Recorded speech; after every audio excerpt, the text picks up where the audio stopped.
We are going to start the fourth unit or fourth chapter of our Math 1 syllabus, pair of straight lines. आता pair of straight line मध्ये आपल्याला एकूण 4 part पाहायचे. पहिला part पाहायचा आहे combine equation of pair of lines. Second part जो आहे तो homogeneous second degree equation, maximum question तर सेकंड पार्ट वरती आला. थर्ड पार्ट जो आहे तो अँगल बिटवीन द लाईन्स आणि शेवटी आहे जनरल सेकंड डिग्री इक्वेशन. पण आता या चॅप्टर मध्ये सगळे पॉइंट्स पाहायसाठी काही बेसिक पॉइंटची आपल्याला गरज पडते. जसं स्लोप ऑफ लाईन आहे, इक्वेशन ऑफ लाईन आहे, जे आपण 9th मध्ये 10th मध्ये आणि 11th मध्ये शिकलोय. तर बेसिक पॉइंट्स आपण घेऊ, सम बेसिक पॉइंट्स किंवा सम इम्पॉर्टंट पॉइंट्स.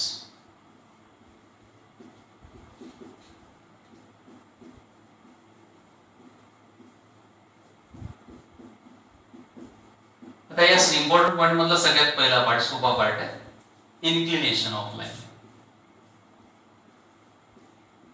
इन्क्लिनेशन शॉर्ट मध्ये लिहिलं तरी चालेल, इन्क्लिनेशन. आता इन्क्लिनेशन ऑफ लाईन काय असते? सपोज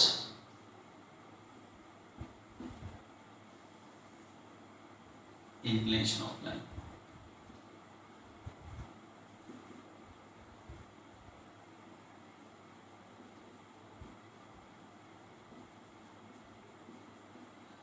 तर सपोज ही लाईन असेल या, दिस इज अ लाईन या. आता या लाईननी एक्स एक्सिसच्या पॉझिटिव्ह डायरेक्शनशी गेलेला जो अँगल आहे, line angle made by the line with positive direction of X axis, हा angle angle made by the line, angle made by the line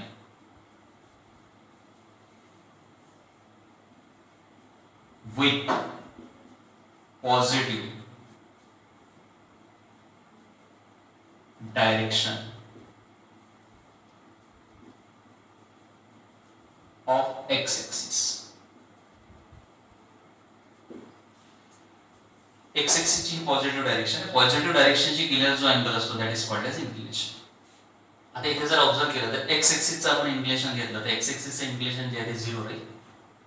y axis चं जर inclination घेतलं साहजिकच तो x axis ला परपेंडिक्युलर असतो, त्याच्यामुळे त्याचं इन्क्लिनेशन 90 डिग्री घेता येईल. त्याच्यामुळे इन्क्लिनेशन एक तर ॲक्युरेट राहील किंवा ऑब्ट्यूज राहील. नेक्स्ट टर्म आहे जी महत्त्वाची term, slope of line. Slope of line हा कन्सेप्ट सुद्धा आपल्याला 9th मध्ये होता. स्लोप ऑफ लाईन, इन्क्लिनेशन आणि slope of line. If theta be the inclination, if theta is inclination, if theta is inclination of line, then जर एखाद्या लाईनचं theta हे inclination असेल तर अशाच then tan theta with the slope of line. इन्क्लिनेशनचा tan ratio जर घेतला तर आपल्याला टॅन थिटा मिळतो आणि टॅन थिटा हा त्या लाईनचा स्लोप असतो, स्लोप मध्ये सर. आणि स्लोप जो आहे तो जनरली आपण एम ने डिनोट करतो. Slope equals to tan theta आणि त्याला डिनोट करताना आपण नेहमीसाठी स्मॉल एमचा वापर करतो. त्याच्यामुळे आपल्याला इन्क्लिनेशन जर दिला असेल तर टॅन त्याचा टॅन रेशो जर घेतला तर आपल्याला त्या लाईनचा स्लोप मिळतो. हा सेकंड पार्ट, हा सुद्धा 9th मध्ये आपल्याला होतो. त्याच्यानंतर थर्ड पार्ट जो आहे, जर आपल्याला इन्क्लिनेशन दिलं नसेल लाईनचं तर लाईनचा स्लोप कसा काढायचा? अशा वेळेस if p x1 y1 and q x2 y2. आता तुम्हाला लाईनचं इन्क्लिनेशन न दिलं नसेल पण लाईनवरचे 2 पॉइंट जर तुम्हाला दिले असेल आणि त्याचे कोऑर्डिनेट्स तुम्हाला माहित असतील, सपोज पहिला पॉइंट जो आहे p त्याचे कोऑर्डिनेट्स असतील x1 y1 आणि दुसरा पॉइंट असेल q, with the points on line, with the points on line,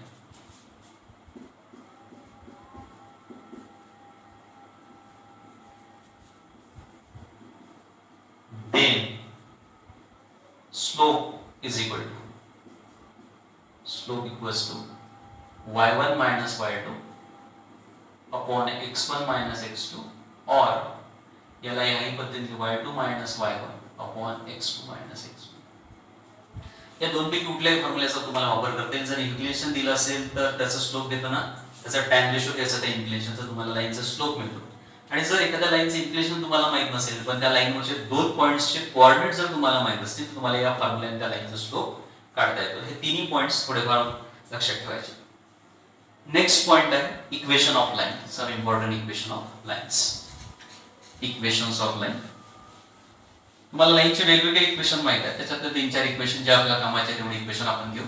बाकीचे इक्वेशन राहू ते वेगवेगळ्या फॉर्म मधले इक्वेशन आहे. Forms of equation of line. Forms of equation. Forms of equation of line. तर तुम्ही 11th मध्ये किंवा 10th मध्ये तुम्हाला माहिती आहे एव्हरी लिनियर इक्वेशन. आता लिनियर इक्वेशन या टाइपचे इक्वेशन जर असेल कुठले लिनियर इक्वेशन 3x + 4y - 7 = 0. आता हे लिनियर इक्वेशन आहे. तुम्ही 9th मध्ये म्हणा किंवा 10th मध्ये म्हणा हे इक्वेशन सॉल्व्ह करायसाठी ग्राफिकल मेथड होती आणि त्या ग्राफिकल मेथड मध्ये तुम्ही या लाईनचे इक्वेशन काढते, या इक्वेशन वरून ग्राफ काढत होते तर तुम्हाला एक स्ट्रेट लाईन मिळते. म्हणजे याचा अर्थ प्रत्येक लिनियर इक्वेशन जे असते ते स्ट्रेट लाईन रिप्रेझेंट करते. मग त्या स्ट्रेट लाईनचे वेगवेगळे फॉर्म्स आहेत. त्याच्यातला सगळ्यात पहिला जो फॉर्म आहे तो आहे general equation of line. General equation of line. आता जनरल इक्वेशनचं भरपूर सारं आपल्याला काम पडेल. जनरल इक्वेशन जे असते लाईनचं ते असते ax + by + c = 0 where a b c belongs to r. ते रियल नंबर असतात. पाहिले कुठले लिनियर इक्वेशन असेल या फॉर्म मधलं ax + by + c = 0 ते नेहमीसाठी स्ट्रेट लाईन रिप्रेझेंट करते आणि हे जनरल इक्वेशन. आता या लाईनचा स्लोप जर काढायचा असेल तर स्लोपचा फॉर्म्युला असतो slope of line. Slope equals to असतो त्याचा -a/b. मायनस याचा अर्थ मायनस a म्हणजे x चा कोएफिशिएंट ऑफ x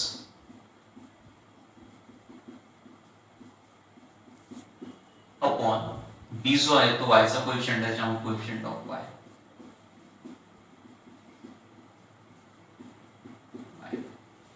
हे जनरल इक्वेशन लक्षात ठेवायचं. सेकंड इक्वेशन जो फॉर्म आहे लाईनचा त्याला आपण तो महत्त्वाचा फॉर्म आहे slope point form.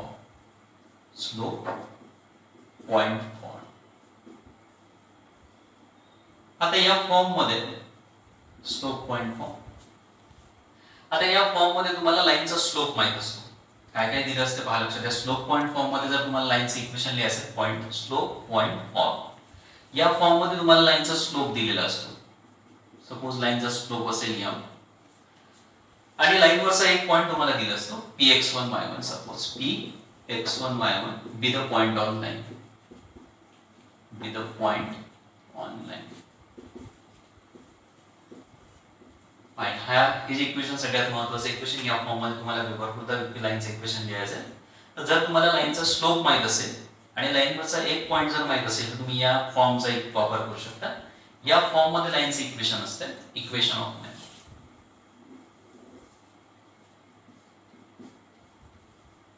Equation of line. या फॉर्म मध्ये लाईनचे इक्वेशन असते y - y1 = m * x - x1. हे 11th मध्ये तुम्हाला इक्वेशन मध्ये वेगवेगळ्या फॉर्म मध्ये त्याच्यातला सेकंड फॉर्म हा सगळ्यात महत्त्वाचा फॉर्म आहे.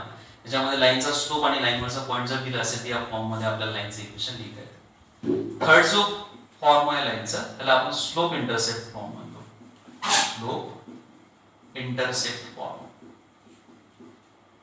आता या स्लोप इंटरसेप्ट फॉर्म मध्ये दोन गोष्टी तुम्हाला माहित असतात. पहिला असतो तुम्हाला लाईनचा स्लोप माहित असतो. सपोज लाईनचा स्लोप m असेल आणि लाईनचा y इंटरसेप्ट तुम्हाला माहित असतो. y intercept of the line तो जर c असेल तशाच इक्वेशन ऑफ लाईन असते. इक्वेशन ऑफ लाईन हे असते y = mx + c. त्याच्यामध्ये m जो आहे तो लाईनचा स्लोप आणि c जो आहे तो y इंटरसेप्ट. या फॉर्म मध्ये तुम्हाला लाईनचे इक्वेशन तुम्हाला लिहिता येते. एकूण 3 फॉर्म आपण पाहिले. त्यानंतर पुन्हा डबल इंटरसेप्ट फॉर्म मध्ये एक लाईनचे इक्वेशन असते. ते जास्त आपल्याला जनरली काम जवळपास स्लोप पॉइंट फॉर्मचं आणि तुमच्या जनरल इक्वेशनचं जास्तीत जास्त काम पडेल. त्याच्यामुळे दोन्ही इक्वेशन व्यवस्थित पाठ ठेवायची किंवा लक्षात ठेवायची. त्याच्यानंतर याचा बेसिक पार्ट मधला शेवटचा आहे. तुम्हाला दोन लाईनचा स्लोप जर दिला असेल तर त्याच्यामधला अँगल कसा काढायचा तो फॉर्म्युला आपल्याला लिहायचा. तो फॉर्म्युला लिहून टाकू. Angle between the lines.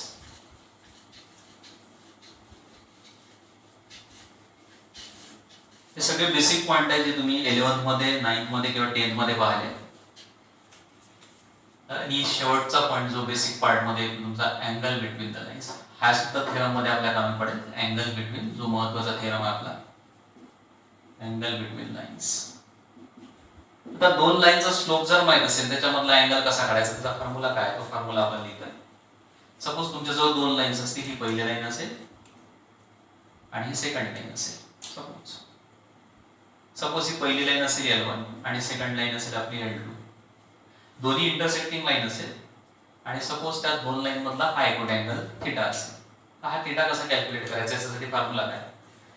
तर सपोज पहिली जी लाईन आहे L या लाईनचा स्लोप सपोज M1 असेल आणि दुसरी जी लाईन आहे L2 या लाईनचा स्लोप असेल M2. आता तुम्हाला दोन्ही लाईनचे स्लोप माहिती आहे. पहिल्याचा M1 आहे दुसऱ्याचा M2 आहे. आता याच्यामधला हा अँगल कसा काढायचा तर फॉर्म्युला लिहू आपण. इफ किंवा इथे पहिल्या लाईनचा स्लोप M1 असेल. If M1 be the slope of line L1 and M2 be the slope of line L2, then the acute angle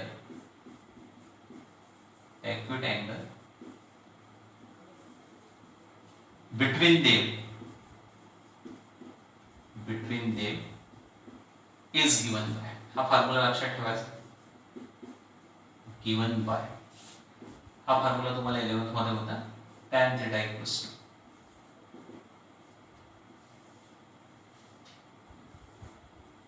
M1 minus M2 upon 1 plus M1 into M2 मोड मध्ये tan theta is equal to M1 minus M2 upon 1 plus M1 into M2. हा formula सगळ्यात महत्त्वाचा formula. हा theorem मध्ये आपल्याला कामी पडेल.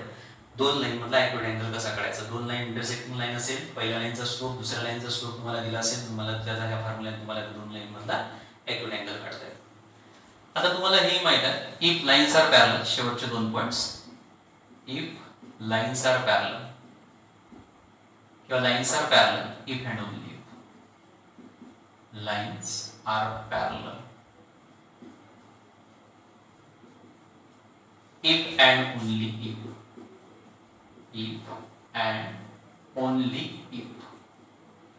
आता लाईन्स किंवा पॅरलल राहील. दोन लाईन्स पॅरलल जर असेल तर त्यांचा स्लोप्स इक्वल असतो. Lines are parallel if and only if slopes are equal. That is M1 equals to M2.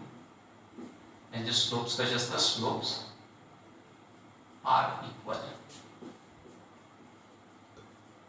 दोन लाईन जर पॅरलल असेल त्यांचा स्लोप इक्वल असतो किंवा दोन लाईनचा स्लोप जर इक्वल असेल किंवा सारखा असेल तर दोन लाईन्स पॅरलल असतात. ही पहिली गोष्ट. त्याच्यानंतर शेवटचं lines are perpendicular. Lines are perpendicular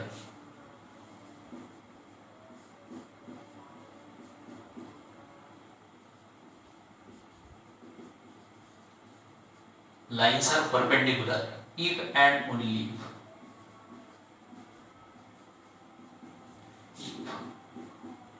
M1 M2 किंवा M1 into M2 M1 M2 is equal to -1. आता M1 M2 म्हणजे काय तर लाईनचे स्लोप्स आहे. म्हणजे प्रोडक्ट ऑफ स्लोप किती राहील त्याचा -1. That is product of slope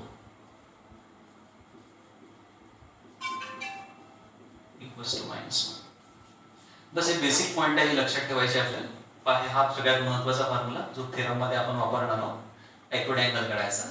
आणि दोन लाईन जर पॅरलल असेल तर स्लोप सारखा असतो किंवा स्लोप सारखे असेल तर लाईन्स पॅरलल असतात. आणि दोन लाईन जर परपेंडिक्युलर असेल तर हा फॉर्म्युला सुद्धा लक्षात ठेवायचा आहे. प्रोडक्ट ऑफ स्लोप जो असतो तो किती असतो -1 असतो. ठीक आहे. याला म्हटलं जाते joint equation. Combine equation or joint equation दोन्ही पद्धतीने लक्षात ठेवायचं. आता कंबाईन इक्वेशन म्हणजे काय. इक्वेशन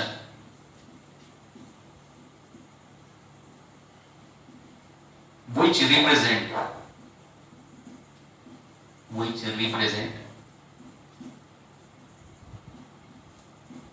two lines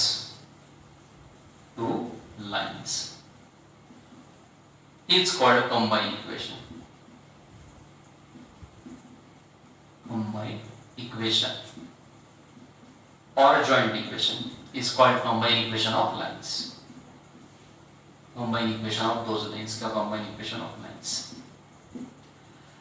आता जे इक्वेशन दोन लाईन रिप्रेझेंट करते त्याला कंबाईन इक्वेशन म्हणायचं. तर मग कुठलं इक्वेशन राहील? सपोज तुमच्याजवळ दोन लाईनची इक्वेशन असेल.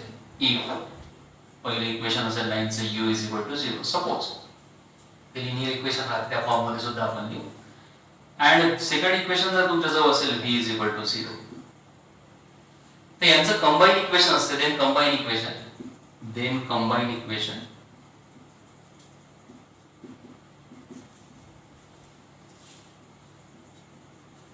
is u into v is equal to 0. आता याला कंबाईन इक्वेशन बघायचं. u आणि v यांचा product u v is equal to 0. ते आपल्याला एक वेगळ्या फॉर्म मध्ये सुद्धा हे कंबाईन इक्वेशन लिहिता येते. u plus kv is also combined equation. This is also represent the family of both family of curves. पण आपल्याला या चॅप्टर मध्ये पाहायचं हे कंबाईन इक्वेशन. if पहिली लाईन असेल u is equal to 0 आणि सेकंड लाईन असेल v is equal to 0, तर अशा वेळेस त्यांचं कंबाईन इक्वेशन असते u v is equal to 0. आता याच्यामध्ये एक थेरम आहे, सोपा थेरम आहे. तो थेरम आपण पाहू. फर्स्ट थेरम इझी थेरम आहे, तो जास्त इम्पॉर्टंट नाही आहे, ते थोडंफार लक्षात ठेवायचं. थेरमचं स्टेटमेंट आहे the equation u v, the equation theorem 1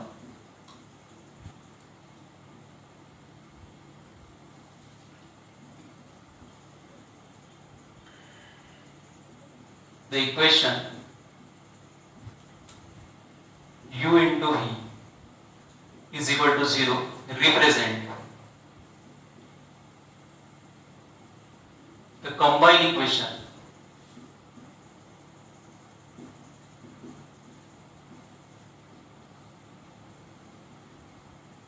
of lines u is equal to 0 and v is equal to 0.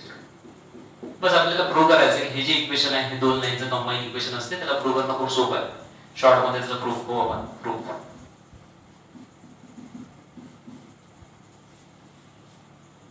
Consider two lines. First line u equals to पहिल्या लाईनचं इक्वेशन घेऊ आपण a1x plus b1y plus c1 is equal to 0 linear equation. and v is equal to second equation घेऊ आपण लाईनचं and v is equal to second equation लाईनचं v is equal to ते सुद्धा linear equation राहील ज्यामध्ये त्याला सुद्धा त्याच फॉर्म मध्ये लिहायचं a2x plus b2y plus c2 is equal to 0. आता या दोन लाईनचं कंबाईन इक्वेशन राहील u v is equal to 0 आपल्याला प्रूव्ह करायचं आहे. तर त्याला प्रूव्ह कसं करायचं? खूप सोपं काम आहे. तर त्या दोन्ही लाईनवरचे एक एक पॉइंट घेऊन टाकायचा. सपोज या दोन लाईन्स आहेत त्या आपण कन्सिडर करतोय. ही लाईन आहे u is equal to 0 आणि वरची लाईन आहे v is equal to 0 suppose. आता या पहिल्या लाईनवरचा पहिला पॉइंट आपण घेऊ. सपोज या लाईनवरती पॉइंट आहे p x1 y1 आणि या लाईनवरती पॉइंट आहे q. आता आपल्याला प्रूव्ह करायचं की हे जे पॉइंट्स आहेत हे या कंबाईन इक्वेशन वरती सुद्धा आहे. हे जर आपण प्रूव्ह केलं तर आपल्याला म्हणता येईल की हे जे आहे हे या दोन लाईनचं जॉइंट इक्वेशन. काय प्रूव्ह करायचं की सपोज पहिल्या लाईनवरचा हा पॉइंट घेतला तो uv वरती सुद्धा हे प्रूव्ह करायचं आणि सपोज हा पॉइंट v लाईनवरचा आहे q तो सुद्धा uv वरती हे प्रूव्ह करायचं. आता याला प्रूव्ह करणं खूप सोपं आहे. आता लेट किंवा suppose let p x1 y1 be the point on line u is equal to 0. आता सपोज हा जो पॉइंट आहे p x1 y1 हा line u is equal to 0 वरचा पॉइंट आहे. आता साहजिकच हा पॉइंट एखाद्या लाईन वरती राहत असेल. तुम्हाला माहिती आहे लोकस मध्ये की एखादा पॉइंट एखाद्या लाईन वरती राहत असेल किंवा एका इक्वेशन वरती राहत असेल तर तो त्या लाईनचं इक्वेशन काय करतो? सॅटिस्फाय करतो. आता हा जो पॉइंट आहे p x1 y1 हा या u लाईन वरचा पॉइंट आहे. त्यामुळे या लाईनचं इक्वेशन काय करेल? सॅटिस्फाय करेल. त्याच्यामुळे तुम्हाला लिहिता येईल therefore a1 x1 x च्या जागेवर x1 पुट करायचा x कोऑर्डिनेट पॉइंटचा प्लस b1 y च्या जागेवर y कोऑर्डिनेट आणि प्लस c1 इक्वल्स टू 0. याला इक्वेशन नंबर 1 नाव देऊ. आता सेकंड पॉइंट पण आपल्याला घेता येईल. तो सिमिलरली म्हणून प्रूव्ह करू आपण. आता consider equation, consider equation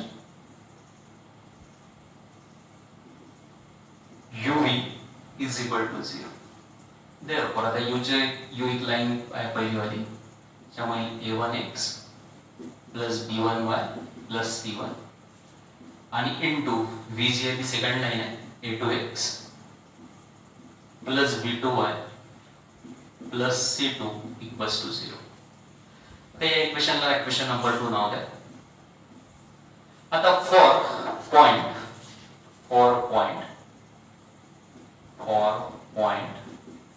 p x1 y1. आता या पॉइंटची कोऑर्डिनेट जे आहे ते या लाईनचे इक्वेशन या जॉइंट इक्वेशन मध्ये काय करायचे, पुट करायचे. For point p x1 y1 LHS of equation 2 is. आता इक्वेशन 2 चे लेफ्ट हँड साइड काय होईल या पॉइंट साठी, आपण लेफ्ट हँड साइड घेऊ आणि याच्यावर राइट हँड साइड प्रूव्ह करू. पॉइंट साठी लेफ्ट हँड साइड. आता हा पॉइंट जो या इक्वेशन मध्ये पुट करा. x च्या जागेवर पॉइंटचा x कोऑर्डिनेट म्हणजे x1 आणि y च्या जागेवर पॉइंटचा y कोऑर्डिनेट म्हणजे y1 पुट करायचा. पहा काय होईल left hand side a1 x1 plus b1 y1 plus c1 into इथे सुद्धा या पॉइंटचे कोऑर्डिनेट पुट करायचे. तुम्हाला मिळणार a2 x1 plus b2 y1 plus c2. आता पुन्हा इक्वल्स टू आता a1 x1 plus b1 y1 plus c1 equation 1 a1 x1 plus b1 y1 plus c1 is equal to काय आहे 0. त्याच्यामुळे आपल्याला या ब्रॅकेटच्या जागेवर काय पुट करता येईल 0. त्याच्यामुळे 0 into a2 x1 plus b2 y1 plus c2 आणि तुम्हाला मिळणार इज इक्वल टू 0 आणि इक्वल्स टू RHS. आता तुम्ही इक्वेशन 2 ची लेफ्ट हँड साइड घेतली आणि त्याच्यावर राइट हँड साइड प्रूव्ह केली. कोणत्या पॉइंट साठी p या पॉइंट साठी.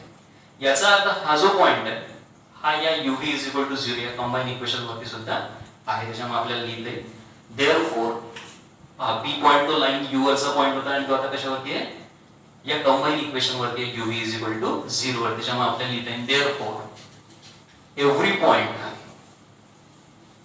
Point therefore every point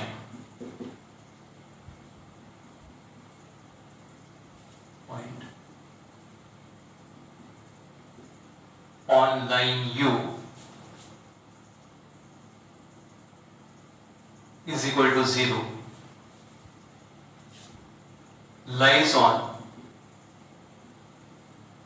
every point on line u is equal to 0 satisfied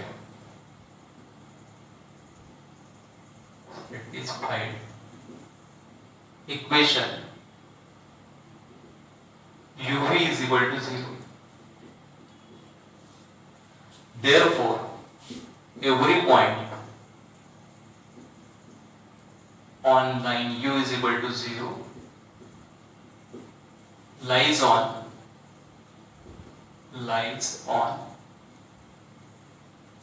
equation uv is equal to 0. Similarly we can prove that similarly second term जी आहे ती directly लिहून टाकायची. Similarly we can prove that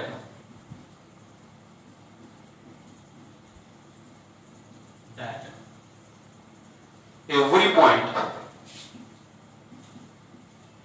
point on line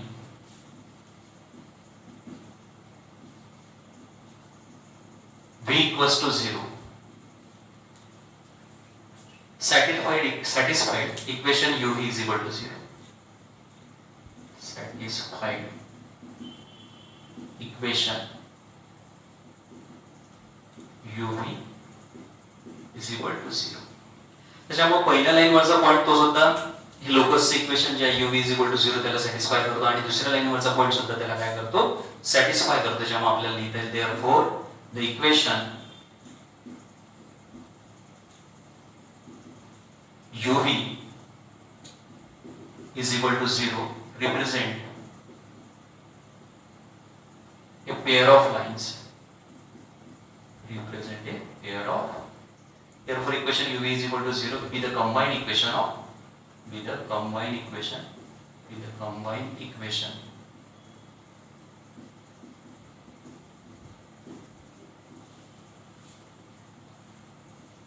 lines U is equal to 0 and V is equal to 0.